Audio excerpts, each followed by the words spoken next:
কত রকম রান্না করে কি সুন্দরভাবে থালাটা সাজানো। কেন? আজকে হচ্ছে আমার হাজব্যান্ডের জন্মদিন, তাই জন্য এত সুন্দরভাবে রান্না করে এইভাবে সাজিয়ে দিয়েছি। আর এই যে ছেলে কেক নিয়ে এসেছে ওর বাবার জন্য, তাই জন্য সন্ধ্যাবেলাতে কেক কাটিং হচ্ছে।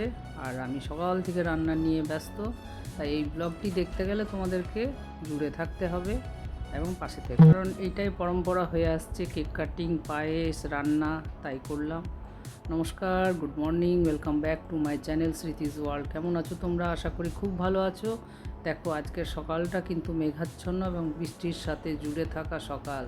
সকাল সকাল ঘুম থেকে উঠেই দেখি বৃষ্টি পড়ছে ঝরঝর করে। এই বাবা, এত বৃষ্টি, তাহলে সারাদিনে কি করে জিনিসপত্র আনা যাবে, কিভাবে কি?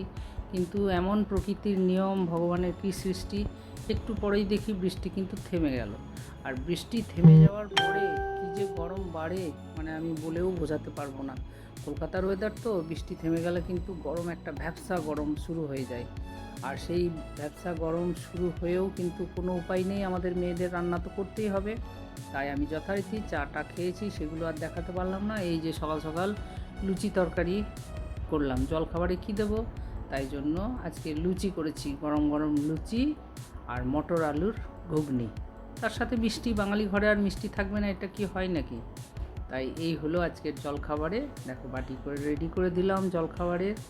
আর তাকে উইশ করলাম হ্যাপি বার্থডে, খুব ভালো থাকো, সুস্থ থাকো, আনন্দে থাকো, শরীর যেন সুস্থ থাকে, এটাই ভগবানের কাছে প্রার্থনা করে আজকের সকালটা শুরু হলাম। এর সাথে যদি ছেলেমেয়েরা পাশে থাকতো, সাথে থাকতো, তাহলে তার আজকের দিনটাকে মানে আরও ভালোভাবে উদযাপন করা যেত বা আরও আনন্দ পাওয়া যেত, তাই না? এটা আমার হাজব্যান্ডের থালা রেডি, ওকে খাবার দিয়ে দেবো। আর তারপরে আমি চলে যাব স্নানে। স্নান করে এসে আমি ভগবানকে একটু প্রার্থনা জানিয়ে, তার পরমায়ু যেন থাকে, সে যেন সুস্থ থাকে, তাকে যেন ভগবান ভালো রাখে, এইটাই কাম্য। কারণ তার সাথে আমারও জীবনটা জুড়ে, সে ভালো থাকলেই আমিও ভালো থাকবো। এটাই পরম্পরা, এটাই হচ্ছে প্রকৃতির নিয়ম। তাই ভগবানের উদ্দেশ্যে পুজো দিলাম এবং ভগবানকে প্রার্থনা জানালাম। তোমরাও আমার ভগবানের কাছে একটু প্রণাম করে নিও। আর এই যে দেখো বৃষ্টি ছাড়ার পরেই কিন্তু আমার হাজব্যান্ড বাজারে গেছিলো, বাজার থেকে কত কী নিয়ে এসছে, দুধ এনেছে, দই এনেছে, আম এনেছে, লিচু এনেছে, শসা, পেয়ারা, কত কী জিনিস আনতে বললাম, সেগুলি সব এনে দিয়েছে। এনে দেওয়ার পরে এইবার ও কিন্তু ভগবানকে একটু ভোগ চড়াবে। তো তাই সাথে আমি তোমাদের সাথে এত সুন্দর তাজা তাজা ফলগুলো শেয়ার করলাম। আর এই রকম সবুজ যেন তার জীবনটাও থাকে। তো দেখো আমি রান্নাঘরে এসে গেছি। রান্নাঘরে আমার রান্না কিন্তু মোটামুটি কমপ্লিট, কিছুটা বাকি আছে। সকাল সকাল যতটা পেরেছিলাম, ছেলে তো অফিস গেছে খেয়ে, তাই জন্য সকাল সকালে কিছুটা রান্না করে নিয়েছি, আর বাকিটা আছে, সেগুলো আমি দেখাবো। আর এখানে দেখো জন্মদিনের যে লাঞ্চের থালা সাজিয়েছি, সেই থালা একদম ফুল রেডি। পাতে লেবু, ঘি থেকে শুরু করে সমস্ত কিছুই দিয়েছি। তোমরা দেখে তো বুঝতেই পারছো ভীষণ ভালো লাগছে। এখানে শাক, পোস্তের বড়া, বেগুন ভাজা, কুমড়ো ভাজা, ঢ্যাঁড়স চচ্চড়ি। আর এখানে আছে লেবু ঘি, এটা হচ্ছে বড়ি পোস্ত, এটা বড়ার টক, আর এটা মুগের ডাল।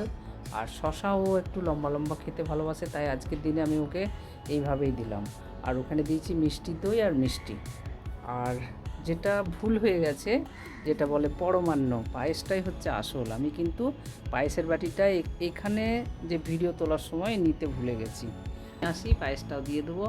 আর ওকে খেতে বসতে বললাম, আমি খেয়ে নাও। তো ও বলছে আমার মায়ের উদ্দেশ্যে বলো, মাকে ডাকো, ডেকে বলো যে তোমার ছেলেকে খেতে দিলাম, তুমি আশীর্বাদ দাও ওখান থেকে। ঠিক আছে, আমিও বলবো, তার সাথে তুমিও বলে দাও। আর ঠিক মাথার উপরে মা বাবার ফটোটা আছে, তাই ও প্রণাম করে দেখো খাওয়াটা শুরু করলো। তাই মা বাবার আশীর্বাদে যেন সে ভালোতে থাকে। যত বয়স বাড়ছে তত শারীরিক প্রবলেমটা দেখা দিচ্ছে, তাই শরীর দেখো কত রুগ্ন হয়ে গেছে। কালকেও গেছিলো হসপিটালে। আর এই যে খেতে দিয়েছি পঞ্চব্যঞ্জন দিয়ে, তাই ও খাক খুশি মনে, ভগবান ভালো রাখুক, এটাই। এই যে আসল জিনিস হচ্ছে পায়েস, এটাই আমার ভুল হয়ে গেছিলো রাখতে, তাই এখন আবার দিলাম। এই যে এইদিকে রেখে দিলাম, খাও। আমার বাবাও খুব খুশি হয়ে গেল যে এইভাবে ওকে পঞ্চব্যঞ্জন দিয়ে খেতে দিলাম। বলছে এটা তো দেওয়া উচিত, প্রথমে তো মারা দেয়, তারপরে তো নিজের স্ত্রী থাকলে নিজের স্ত্রীকেই দেওয়াটা উচিত, সন্তানরা থাকলে সন্তানও দেয়।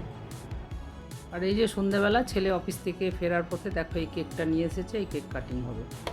এগুলোই ছেলে মেয়ে পাশে থাকলে এই একটা খুব ভালো জিনিস, যে দেখো তারা মনে করে একটা বাপির জন্য কেক নিয়ে এসেছে, বাপি লেখা।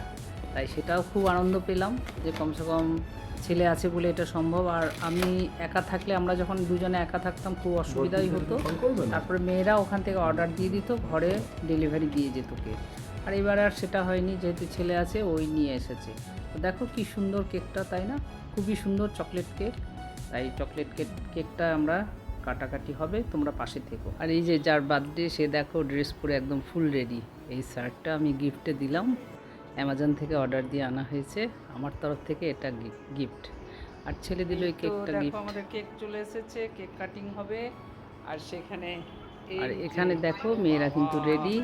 ওরা কি করবে, সামনে তো নেই, তাই ভিডিও কলের থ্রু বাবাকে উইশ করছে, সেটাও তোমাদের সাথে শেয়ার করলাম। ওখানে দেখো আমার দাদু ভাইরা আছে, আমার মেয়েরা আছে, জামাইরা আছে, সবাই পাশে আছে। ভিডিও কলে সব একবার করে সামনে আসছে আর বাবাকে উইশ করে যাচ্ছে। তো সেটাও একটা দেখারই জিনিস। আর লন্ডনে দেখো স্কাইটা একদম ব্লু, যেটা কি আমার অনেক ব্লগেই তোমাদেরকে দেখিয়েছি। কেক কাটিং শুরু, তোমরাও শামিল হয়ে যাও। Happy birthday to you. Happy birthday to you. Happy birthday, dear Bapi. Happy birthday to you. দেখো কত বড় হাঁ করেছে, বাপরে বাপ। আর এখন একে অপরকে সবাইকে খাওয়াতে হবে, তাই দেখো আমাকেও খাওয়ালো, আমিও বড় হাঁ করে খেয়ে নিলাম। এখন এবার বলছে বাবাকে খাওয়ায়, তারপর ছেলেকে খাওয়াবে, এই পরপর চলতেই থাকবে। তো যাই হোক, আজকের এই সারাটা দিন না বেশ ভালোই কেটেছে। কেকটা কিন্তু খুবই টেস্টি, ইয়াম্মি টেস্টি ছিল, একদম দারুণ খেয়েছি কেকটাও। সাথে তার সাথে আজকে বেশ মিষ্টিও খাওয়া হয়ে গেছে, লুচি তরকারিতে সকাল থেকে খেয়েছি। আর এই যে এখন দেখো ছেলেকে খাওয়ালো, ছেলে এখন তার বাবাকে খাওয়াবে। তো এইভাবেই সন্ধেবেলাটা বেশ ভালোভাবে কেটেছে। তোমাদের ভালোবাসার প্রয়োজন, তোমরা কিন্তু এইভাবে ভালোবাসা দিও। আর যেসব বন্ধুরা নতুন দেখছো তাদের কাছে বলে থাকি যে সাবস্ক্রাইব করে দিও, বেল আইকন টিপে দিও। যদিও তোমরা অনেক ভালোবাসা দিচ্ছ, তোমাদের অনেক অনেক ভালোবাসা পাচ্ছিও আমি, তাই সবাইকে অনেক ভালোবাসা দিলাম। আর তোমরাও আমার এই হাজব্যান্ডটিকে একটু উইশ করে দাও, যে বলো হ্যাপি বার্থডে, যেন সুস্থ থাকে শরীরটা, এটাই বলবো। তো দেখো যে পরম্পরা, বাবাকে প্রণাম করলো কেক খাইয়ে, এটাই পরম্পরা চলে আসছে। এটা সবাইকে মেনে চলা উচিত, গুরুজনদের আশীর্বাদ খুবই প্রয়োজন। তাই আমরা কেক কাটিংয়ের পরে সবাই কেক খেয়ে নিলাম বাটি বাটি। দেখো এখানে যার বার্থডে সেও খাচ্ছে, আমার বাবাও খেলেন, আমরাও খেয়ে নিয়েছি। তাই এই পর্যন্তই আজকের ব্লগটি আমি এখানেই শেষ করব। সবাইকে ভালোবাসা দিলাম, সবাই ভালো থেকো, সুস্থ থেকো, আনন্দ থেকো। সবাইকে শুভরাত্রি জানিয়ে শেষ করলাম। টাটা।